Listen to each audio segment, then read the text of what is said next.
what's up? It's Mr. Dean, and platforming games are for fucking losers. Yeah, a hit series of platforming games for Mario is not gonna cut it by Nintendo. I mean, whether it's Mario Kart, Mario Party, hell, even teaching kids how to fucking type was on the agenda for the plumber. So what if Mario had an RPG game, similar to something like Final Fantasy? What if we give the big platforming icon a turn-based role-playing game? Well, Nintendo decided to test this theory alongside Square Enix, who were massively considered masters of the RPG genre in order to best optimize the development of this new game. I mean, it made sense. You take Square Enix, who wanted to find a way to induce more success in the West and help develop an RPG game featuring the cast of Mario. You know, in many ways, the face of gaming. The question during development was, how do we infuse the two? Taking away from what made Mario so memorable and charming in the first place would likely result in the game feeling dry and lifeless. However, you also need to make sure you do a good job of implementing RPG mechanics and making it seamless. The answer that they found in order to get the best of both worlds was weaving in factors such as jumping and running around in a Mario-esque world, in a way giving the game a sense of that classic interactive Mario gameplay. I'll delve more into this throughout the video, but this world is filled with character and interactivity. There are question blocks that Mario can punch in order to get coins and such. You have enemies roaming around and you either can avoid or take on in a turn-based fight. The game also incorporates an isometric 3D art style, in simple terms taking a 2D space and giving it the illusion of being three-dimensional. There is a lot more to it, but that's a simple way of putting it. I also touched a bit in my Mario 64 video about the transformation of gaming from the second to the third dimension, and this game came out right in the midst of all of that. So while this is not a traditional three-dimensional game, it definitely has a lot more going on visually than the typical Mario 2D ROM. So yeah, this is a lot of talk about the development of the game and why it was originally made. So why not talk about, you know, the game. I'm gonna talk about what happens in the game from beginning to end, so spoiler alert. I don't know, this game is over 25 years old, but if this is still on the backlog and you don't want it spoiled, then here's your warning. My spoiler-free review is it's good, here we go. Also, I'm making this video right before the Switch remake of this comes out, so maybe my opinions will change once that comes out, and also maybe you're waiting to play for the first time for that. Who knows? If so, once again, this is your spoiler warning. This may take a while to go through, so sit tight. So right away, shocker of the day is that Peach gets kidnapped by her lover boy, Koopa Bowser. We now take control of Mario and Bowser's castle, and the game right away gives you a taste of the turn-based combat that I mentioned a minute ago. In this specific area at the beginning of the game, you don't get any real kind of reward or incentive, so not much is really of note here. The only attack you have at this point is a simple punch move, which if you time it correctly, you can do a supercharged version of this attack, dealing more damage, but this really isn't a problematic enemy to defeat though. Eventually we reach Bowser and we fight on top of some massive chandeliers, and once again it isn't a difficult fight, but we are 5 minutes into the game, so obviously that isn't expected yet. This game has some pretty obnoxiously hard boss fights coming up ahead, don't worry. So as you are fighting here, Peach will say to attack the chain in order to cause Bowser's chandelier to fall. Pretty fucking brutal of a strategy coming from Princess Peach, but sure, let's go with it. So all concepts of physics and logic goes out the window here, because now Bowser throws his hammer, causing Mario's chandelier to also fall. Okay, a few things here. First of all, why is Bowser waiting until just now to do this? Obviously he would notice Mario using multiple attacks to weaken the chain on his side, right? That isn't even the stupidest part about this though, because now Mario's chandelier also falls and then begins to continue falling at the exact same pace as Bowser's. So how exactly does Mario's chandelier fall quicker than Bowser's at first and then conveniently start falling at the exact same pace once he reaches to a conversational distance away from Bowser? Also, right here after Mario jumps all the fucking way back up to where Peach is, what the fuck is he holding on to? Air? I realize I'm hyper-analyzing a Mario game and that just will never work out. I just had to get these grievances out, I'm sorry. Anyway, now a fucking sword comes out of nowhere and crashes into Bowser's castle, launching Mario quite the considerable distance away. We land inside of Toad's little pipe house and now we are underway. Right away, the dialogue from Toad does a pretty good job of setting up the humorous and goofy tone that this game has for pretty much the whole runtime. Okay, so now Toad has us going back to Bowser's castle to bring Peach back because, you know, this is just such a common occurrence around here. Toad almost just doesn't even seem bothered by this revelation now, by the way. When you go back, that sword that had struck itself into Bowser's castle a minute ago now speaks and tells us that it is a part of the Smithy gang with some absolutely amazingly corny dialogue. I genuinely love the dialogue in this game so much, it's great. So now we must go all the way back to Toad and we must now go to the Chancellor of the Mushroom Kingdom in order to inform them on what happened. Also, Mario explains everything that just happened to Toad while while hovering in the air, but that doesn't even crack the top 5 most unrealistic things that have happened so far, and we haven't even completed the tutorial yet.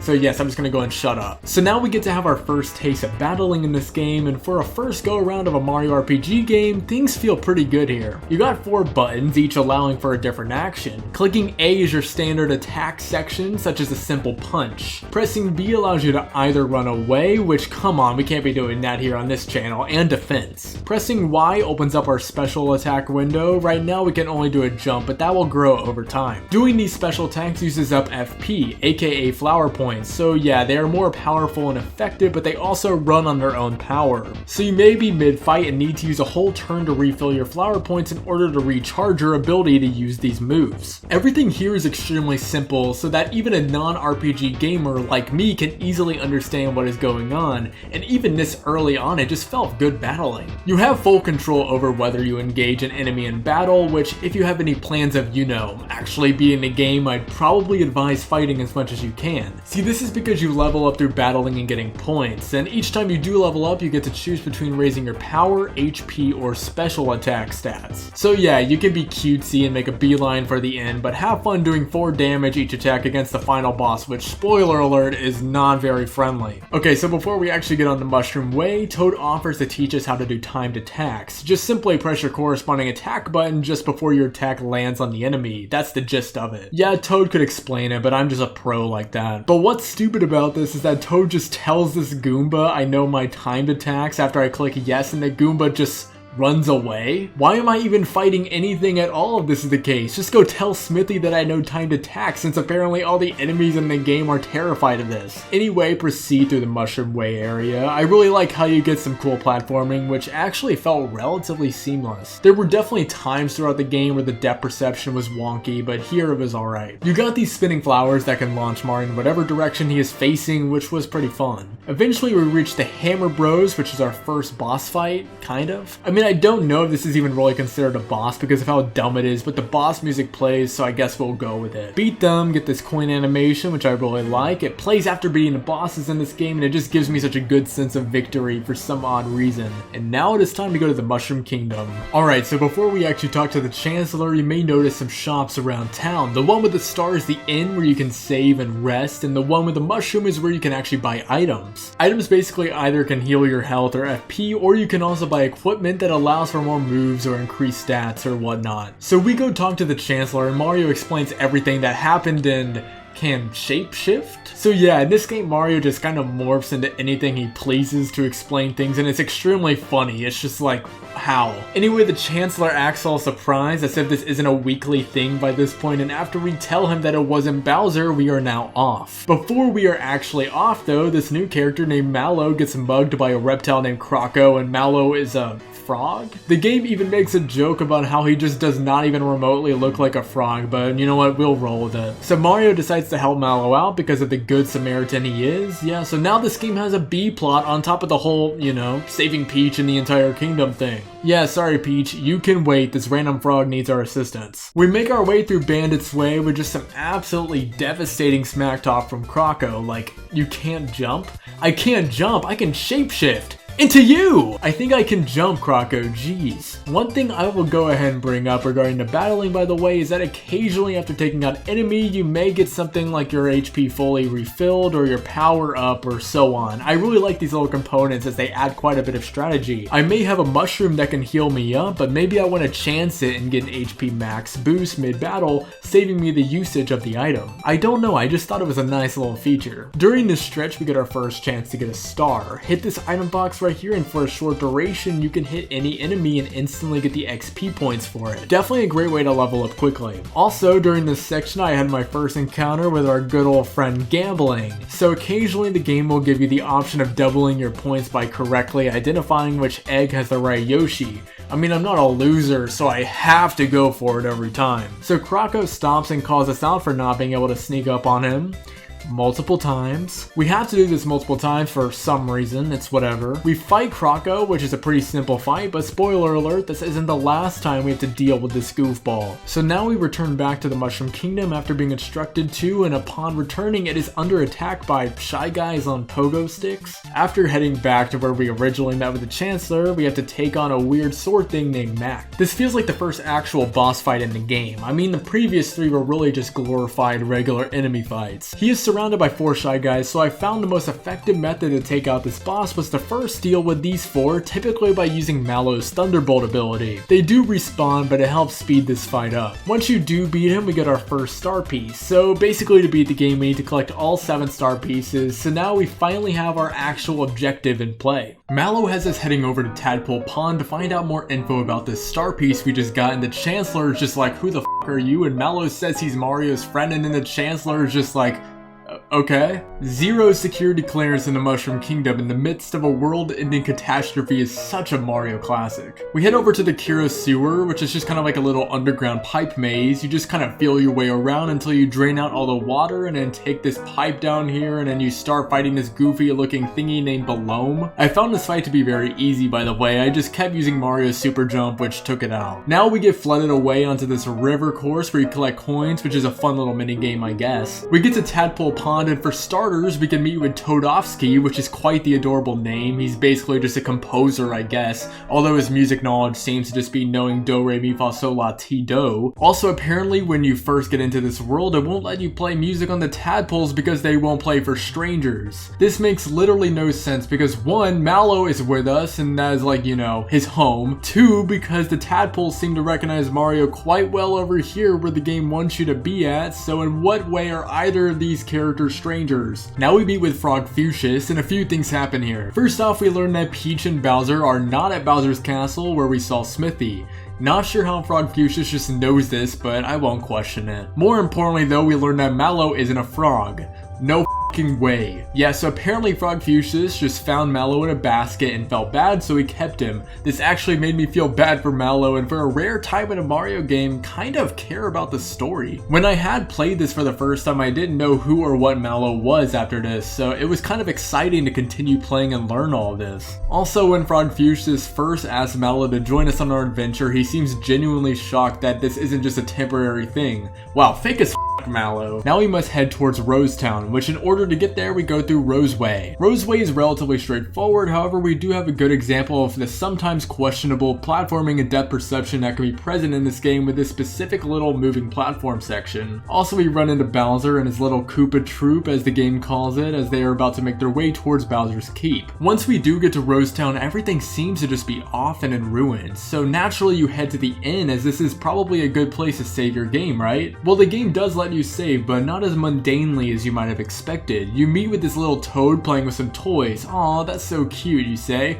Well, very quickly he basically forces you to play with him because his mother just neglects him and doesn't play with him. Well, yeah, totally not like there's a whole world for me to save or anything. Yeah, let's just go play with some action figures. Mario just knocks him square against the staircase, by the way. What the fuck, Mario? Just knocking out children like that? Wow. I guess the kid gets his revenge by shooting Mario, though. This is such a fever dream. Anyway, Gino, the toy the kid was playing with, just comes to life. Gino is the coolest character in the game, by the way. Okay, so now we follow Gino into the forest maze, and for starters, this is such a banger of a song to be playing in this part. You got some wigglers and annoying little mushroom enemies, but aside from that, nothing was too much of note here. Specifically, the mushroom enemies can turn someone in your party into mushrooms, which stops them from having a move temporarily, but also slightly heals them, which just amounts to an unsettling amount of irritation. You then get to this maze section filled to the brim with enemies, but just hastily follow Gino through it and you should be fine. I got sidetracked here fighting enemies and I leveled up like twice, so yeah, that happened. Finally, you run into Gino confronting an enemy referred to as Bowyer. I remember misreading this as Bowser so many times my first time running through this fight, which led to a lot of confusion, but no, it is not Bowser. We get Mario just being a total goofball and running in and shadow boxing the air. Man, I love this game. No reason for Mario to be such a klutz, but it's great. Anyway, Mario and Mallow interject themselves into the fight and we get acquainted with Geno while Boyer is just kinda there. As for the boss fight, we get an interesting gimmick here of him randomly blocking us from using one of our actions, whether it is the A, X, or Y button. Basically, after the first round, you won't be able to do physical attacks, use items, or special attacks. This is a cool idea and it is definitely the hardest boss fight up to this point, and Geno definitely needed way too many pick-me-ups during this fight, but I got through it okay. Finally, we get some lovely Geno backstory where we learn first off that his name isn't even Geno, as it is some random symbols, but he just goes by Geno. But more importantly, he is from way up in space in an area known as Star Road, where dreams are able to come true in the form of shooting stars. Well, Smithy has been getting in the way of the star production or something like that, making it so dreams are not coming true anymore. This is such a Mario plot device, but I love it. And with that, we now have the second star piece. Holy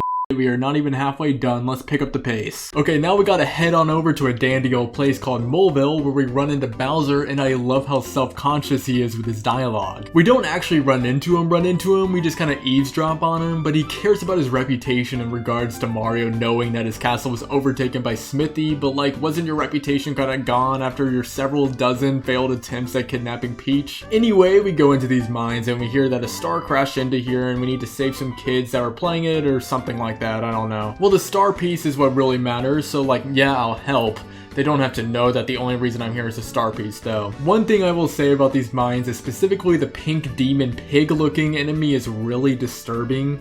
Like, look at it. We run back into Croco after getting knocked out by jumping on this little bouncy pad thing, and when we do, we get robbed, but don't worry, we can get our stuff back after chasing him down and confronting him. Which, by the way, this fight ends with Croco just saying screw this and running away. Lovely. Also, we get a bomb from the Croco fight, and we use the bomb to blast a hole in this wall. Also, I really like how when talking and being thanked, Mario immediately just goes like, oh yeah, of course, anytime.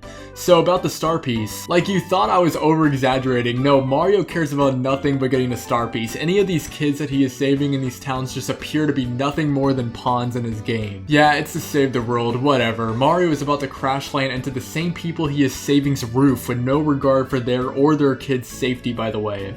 Sorry, spoiler alert. Anyway, we now fight Punchinello, who spawns in a bunch of bombs, but aside from that, nothing too eventful goes on here. Well, what does happen is at the end, a giant bomb goes off, and some f***ing how we survive this blast because Mario. Anyway, we now get the third star piece, and wow, that was fast. Oh yeah, and we gotta save the kid or whatever. We walk up to them, go through this little minecart section, which was really fun, but I also sucked at it, and then like I said a moment ago, we just recklessly crash land into the family's roof. Mario just had to know what he was doing here. There is just no way. Also, the family is shockingly unbothered by this. They thank us for saving their kid, but don't get mad at us for also almost killing their kid in the process of saving their kid for no reason. Honestly, the fact that anybody in this home is alive right now is a miracle. Okay, but like I said, Star Piece 3 is now complete and onward to where the game goes from goofy to unhealthy levels of goofballery. We do need to take Booster's Pass, which is a pretty mundane and run-of-the-mill little section. This leads us to Booster Tower, and there is quite a bit that goes on here. Right away we run into Bowser, and I just love this encounter so much. Bowser starts crying because he misses the good old times of kidnapping Peach and Mario going in to save her, and then he gets embarrassed when Mario catches him in this vulnerable state.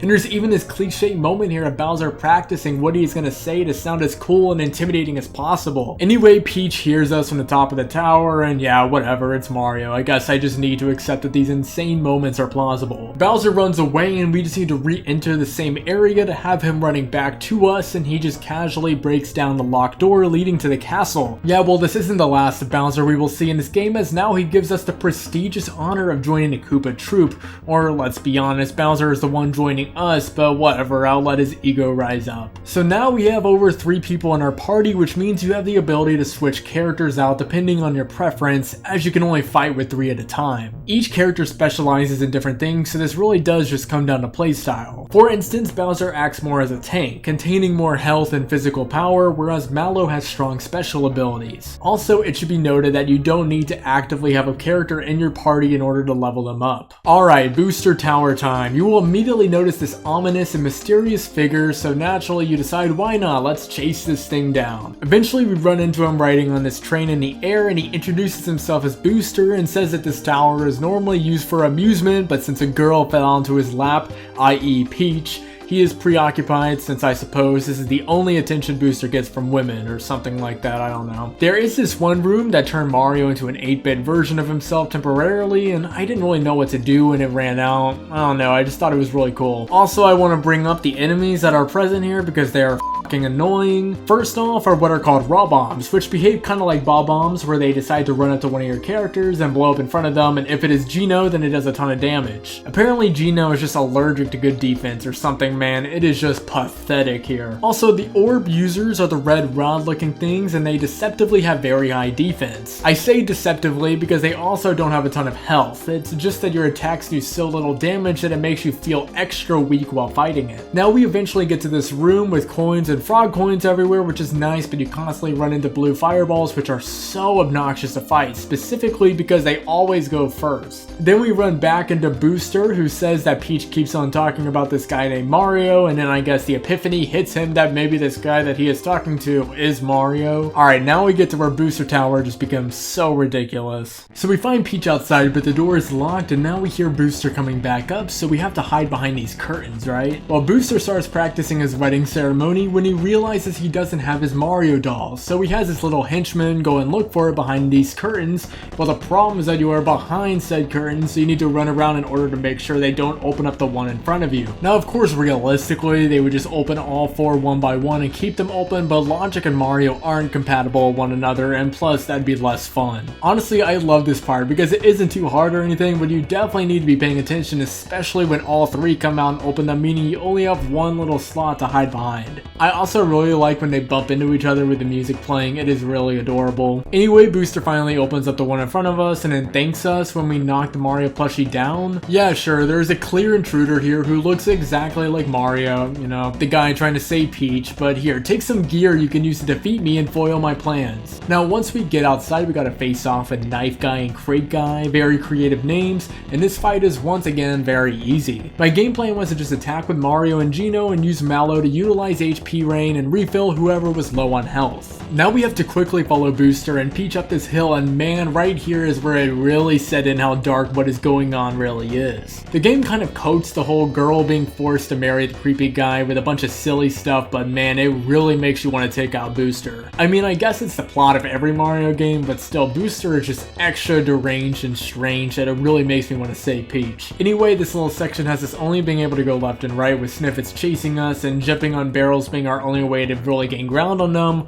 with also touching Peach just rewarding you with flowers. Yeah, I suppose Mario is able to reach Peach, but he decides instead of rescuing her to just gain flower points to use in battle so he can save her later, because why not make it fun? Finally, we get to a place called Marymore, and first off, yeah, I know there's a bit of urgency here, but let's go to the inn and have a nice rest. I think we deserve it. Resting does refill your health and everything, so it is for a strategic purpose. Anyway, the doors are barricaded to the ceremonial place, but the Sniffets luckily decided to hint at the back door being unlocked, so going in there lets us enter what is the stupidest and funniest section of the whole game. Inside, the Sniffet literally acknowledges that we look like Mario, but f*** it, let's just let this guy in the wedding. We need to run into this door and break it down at the same time as the Sniffet, and in a second later, Bowser, and doing this is so annoying because the timing is so bizarre to get down. But anyway, then we get into the wedding, and we just completely ram into Peach. Just another example of Mario being completely reckless for no reason, and Booster sees Peach crying since she lost her precious crown, and then he tastes her tears because he is unfamiliar with crying. Yes, Booster decides to taste Peach's tears. Don't worry, this is about the most normal thing that happens in this room. Bowser throws a temper tantrum that Peach gives Mario a kiss, and then Peach tricks Bowser and Booster into kissing Mario's cheeks. So yes, there is technically a canon Mario and Bowser kiss scene if you were looking for that, which if you were, then I don't really know what to say to you. So now the chefs bring out the cake that they were preparing, and we have to literally fight against the cake. Also, its name is Bunt, which I'm guessing is a reference to Bundt cakes, but that's beside the point. So you attack it until it starts moving, which scares the chefs away, blow out its candles by attacking it, which it does a lot of damage, but I was able to breeze my way through this boss for the most part pretty seamlessly. But now Booster appears and just eats the whole cake despite having seen it was moving, and boss fight over. Also, now Peach joins our party and is very rightfully upset that Mario is teaming up with the same turtle monster that kidnaps her every 2 seconds, but she joins anyway. It is pretty cute how the actual wedding party gets to continue on with their wedding, that boosts her ruin, and also Mario can just kind of join in with the wedding photo shoot. Alright, now we need to go back to the Mushroom Kingdom and meet with the Chancellor once again. For obvious reasons, he kind of goes like, what in the fuckity is Bowser doing with you? And then Bowser is just so funny, man. First he gets all embarrassed about how he got ran out of his own castle, and then he makes it sound like Mario is begging him to join the Koopa Troop. This is great. Mario even aggressively shakes his head to it. This is blasphemy. This section is slightly annoying to me as the characters are basically saying all things we already know to the Chancellor, basically explaining the plot and all the characters' motivations. It's cute, but I would be lying if I said I wasn't spamming the A button to get through this section. Anyway, blah blah blah, Peach goes like, I'm gonna go sit in my room while they go on their journey to the Chancellor, and what the f***, Peach? No worries, she flutters out of the room as she was just lying the whole time. Now we gotta go back to Frog Fuchsia's to hear what we should do next. By the way, this is still only the 4th star, so go get some popcorn if you haven't already. Okay, so we talked to Frog Fuchsia and he just goes like, the next star is on Star Hill. Oh, okay, the f***? Wow, nice to see you too. We go to Star Hill, and let me just say the enemies here are elevating the annoy map meter to dangerous levels. They just keep running away from the battle, man. I'm just trying to play the game. But then we run into the 4th star, no problem, and just like that, we got only 3 left to go. Okay, let's go ahead and take a little detour from the insanity of the game and instead have a fun little race. I mean, after all, I'm a bit of a self-proclaimed seasoned Mario Karter, so surely a good old-fashioned Yoshi race sounds like it should be a ball. So yeah, if you head into the pipe vault, which we already unlocked up to this point, then you eventually make your way to the Yoshster Isle, which is the site of the prestigious Mushroom Derby race. Basically, the concept here is that you will hop on a Yoshi and race another Yoshi-like character named Boshi by tapping the A and B buttons to the rhythm of the song that plays and pressing Y to eat a cookie, hence giving you a temporary speed boost. Yeah, no, this game is fucking bullshit and it is impossible to control this. If you tap A and B too quickly, then Yoshi starts jumping, but this will literally be happening when I tap to the rhythm, so I don't know what to say about this. When you do successfully beat it, and that's a big if, then you get Yoshi cookies which you can eat in battle to get a little help from our green friend. Alrighty, back to looking for those star pieces. Okay, so now we make it to Seaside Town, which right away if you go into the inn, the toad lets you stay for free, and if you do, he is just standing there watching you sleep. The f***? He quickly runs away after this. What the f*** is this about? In fact, it is very quickly noticeable that everyone here is very odd. You have toads guarding a house and explicitly saying that there is nothing important in there. Even the village elder says he needs a star piece and he won't specify what for. You do hear from talking to the villagers that entering a whirlpool lets you go into the sea, and also you hear rumblings of a character down there that may be important, who knows. Also, you can run into a graduate of Frog Fuchsia's here who is trying to find the meaning of life, and he can also sell you stuff for frog coins. I was a bit broke on my frog coins, so I wasn't able to get anything, but that certainly is here. Once you do make it into the sea, there isn't all too much going on. The shop vendor tells you that supposedly it was a giant squid that took down the ship, but aside from that juicy little lore right there, this was pretty straightforward. Eventually you get outside and you can make your way into this little pipe and get into the ship. Now in the Sunken Ship, you can read notes from some of the passengers of the horrific accident involving a squid, in which, by the way, considering how all the enemies are in some way references to undead creatures, are we fighting the people who were on the ship right now? Anyway, that morbid note aside, there is a password that we need to figure out in order to get through the ship, and there are 6 letters, each being solved in a room. The first room, you need to control this Koopa Troopa and make it knock this ball onto this platform, this giving you the hint there is a letter S in the word. The second room, you need to time each of these blocks to make the big cannonball bounce accordingly in order to land on the platform, this telling you it is found at the bottom of the ocean. Alright, room 3. It's the infamous 3D maze, and literally who in their right mind thought that this would be a good idea? Concept is simple, make it through this maze with zero idea where you are at any given moment. I made it through, so thankfully I can knock this off my bucket list, but I also got a migraine from just trying to figure out where Mario was the whole time. The hint for this room is that there are 2 vowels in the word. By the way, this is all stupid nowadays because you can just Google what the word is, so you don't even really need to deal with the 3D maze, but whatever, let's entertain this game's bullshit. Room 4, get all the coins as they appear, and the hint is that there are 4 consonants. Well, no f***ing shit. If there are 2 vowels, then what the f*** are the other 4 letters supposed to be? Room 5 has you getting underneath these high up boxes and timing your jumps in order to launch cannonballs up to them, the note being at least 2 of the consonants are side by side. Finally, we get to a room where knocking this barrel over and getting it to cover up one of these 2 switches and standing on the other one gives your final hint, being that the R comes before the L. Pearls. The word is pearls. Okay, now it's time to fight the first boss in this area, King Calamari. Cool name. Not insanely hard, but this boss does come in multiple different waves with you needing to take out each tentacle. The tentacles also do a lot of damage, so they do get a little fiery with you. One thing I will say is that it was around this time that I began to get really fatigued of fighting regular enemies. Not that they weren't designed well, but I don't know, they just started to feel really monotonous. I still persevered through fighting as many as I could because I knew I'd need to level up, but it started to get more annoying by this point. Finally, we reach Johnny, who has the star, so of course he challenges us to fight for it. It's a pretty meh fight. I mean, I used Mario's new ultra jump move to take out all these little underlings, and then from then on it was pretty simple. He did challenge Mario out one-on-one, which Mario just accepts. Not that it made the fight much harder, but like, why? So we got the 5th star piece all nice and easy, right? Well, not so fast. When we make our way back to Seaside Town, those same weird villagers are still there, and they reveal themselves as being a part of the Smithy gang, and they demand us to hand over the star piece. Each time you don't, they go and tickle the mayor. What the f?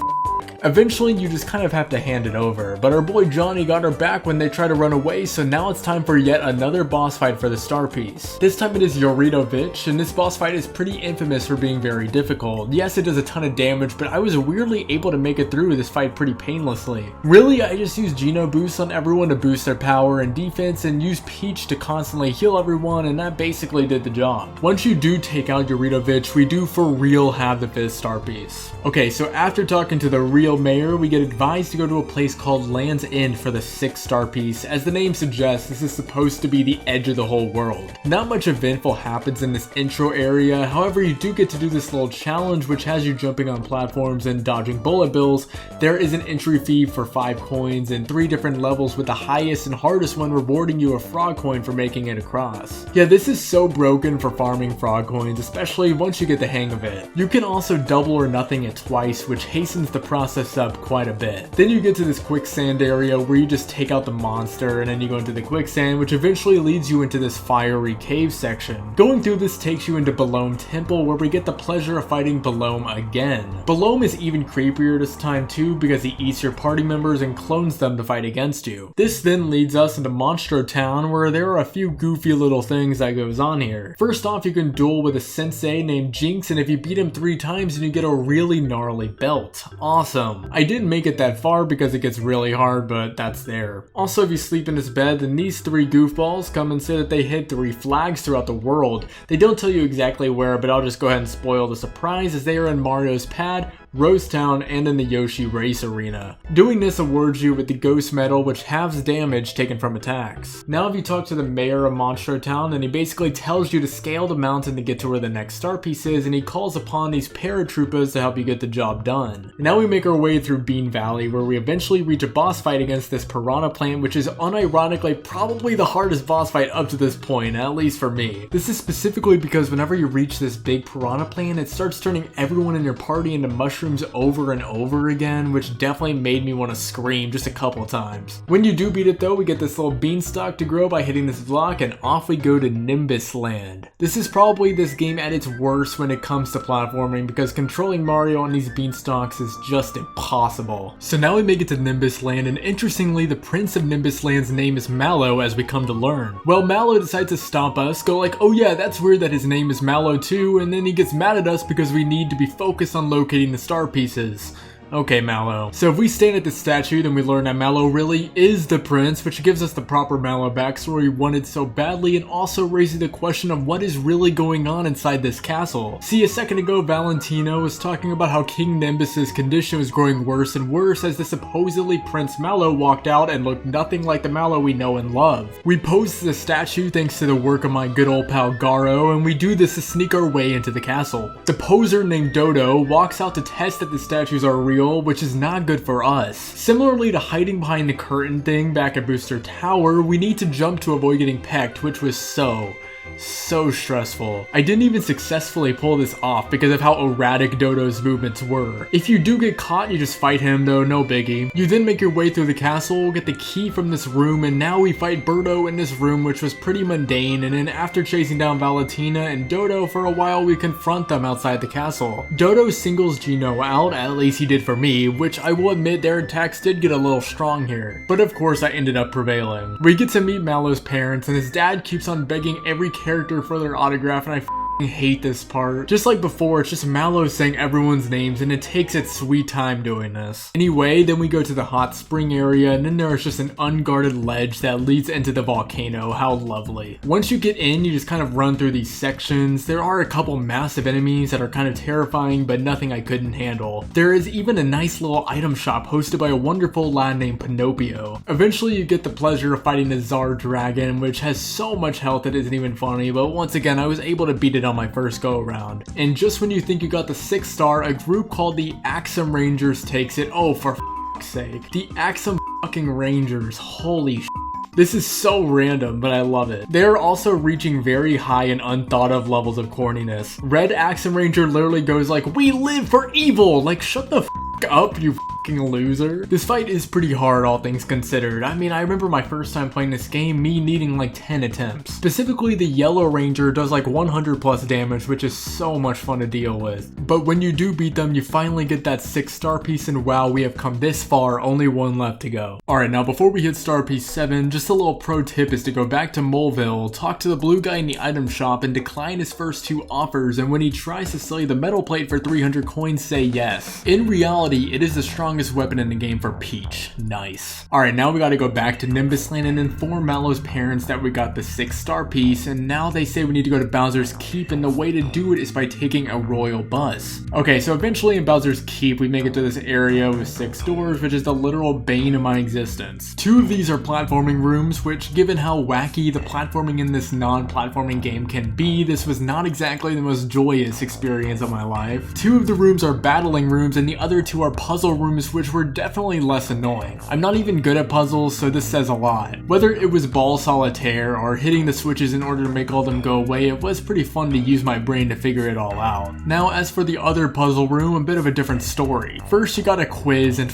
this. It asks you so many obscure questions from the adventure, and also it's stupid how even if you miss enough questions to not be able to get to the top in time, the game still makes you wait it out even though at that point it's impossible. The next room makes you count barrels, yeah, whatever, but the final room is this marathon riddle, and oh, my brain hurts now. Also, the end of this room was the end of the whole 6 room thing for me, so I don't know if it was just because it was room 4 or what, but I didn't get to play the action rooms, which I mean, they seem pretty self-explanatory. You just fight enemies. So now we got a few more bosses to take out, nothing too intense until we get to Exor, which of course is the massive sword from earlier. Well, at least this fight would be hard if it weren't for the fact that a perfectly timed Geno whirl does 9,999 damage and instantly defeats it. Yeah, no idea why this specific boss this works against, but here we are. So now we get transported into this weird purgatory between the 2 worlds, and Bowser whines a bit more, but we calm him down, and now we are really in the home stretch. This area is called the factory, and first off, these little moving gear things are so annoying. It makes you jump on these to move along, and it's about as obnoxious as you can imagine. Also, you eventually fight against a clock named Countdown, and this was by far the hardest boss up to this point. I actually got a game over fighting this. It actually does have this really cool concept of the time on the clock progressing and hence affecting which move it did, but holy sh**,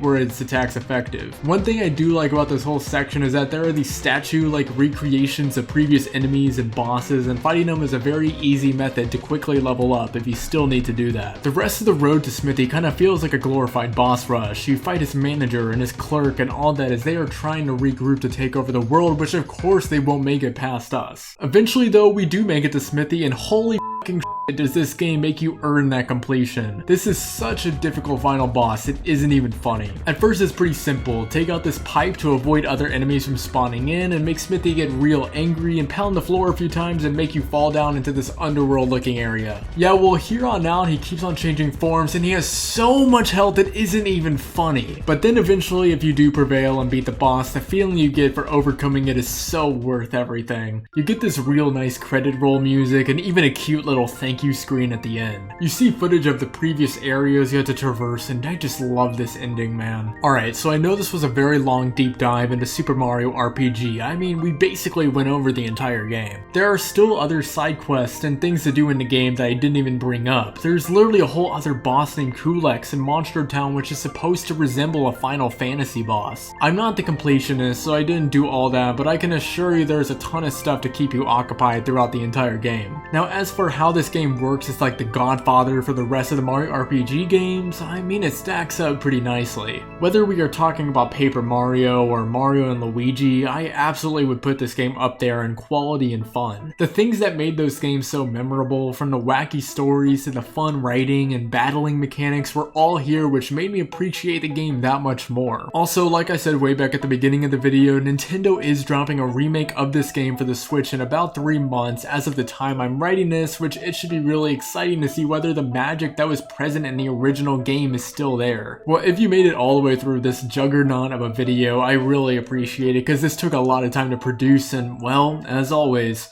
peace out.